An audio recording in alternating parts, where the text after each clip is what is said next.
आज सायंकाळी मुलांची डिमांड होती, "मम्मा फ्राईड राईस." मग काय झटपट तयारी केली आणि फटाफट स्पायसी असा फ्राईड राईस बनवला. चला तर मग आपण ॲक्चुअल रेसिपीला सुरुवात करूया. सुरुवातीला माझ्याकडे 1 वाटी उरलेला भात होता, तर तो मी जस्ट मोकळा करून घेतला. आता 1 वाटी भात आहे, त्यामुळे 1 चमचा लाल तिखट घातला आहे, 1 चमचा हळद घालायची, चवीप्रमाणे मीठ घातलं आहे, 1 चमचा धने पावडर घालायची आणि थोडासा गरम मसाला घालायचा आहे आणि हे छान मिक्स करून घ्यायचं जस्ट लाईक मॅरिनेट. आता आपण इकडे कढई गरम करून घेतली आहे. त्यामध्ये 1 पळी तेल घालून जिरे, मोहरी घालून घ्यायचं. मोठं-मोठं लसूण चॉप करून घालायचं आहे. थोडीशी कढीपत्त्याची पानं घालून हे छान ब्राऊन रंगावर परतून घ्यायचं आहे. एक मध्यम आकाराचा कांदा चिरून मी त्यामध्ये घातला आहे. तोही गुलाबी रंगावर छान परतून घ्यायचा आहे.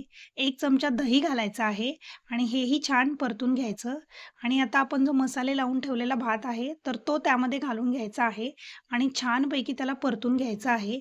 एक 3 ते 4 मिनिटं मध्यम आचेवर परतून घ्यायचं आहे. त्याने काय होतं, की जे मसाले आहेत त्याचा फ्लेवर भातामध्ये उतरतो आणि दह्यामुळे स्पायसीनेस वाढतो.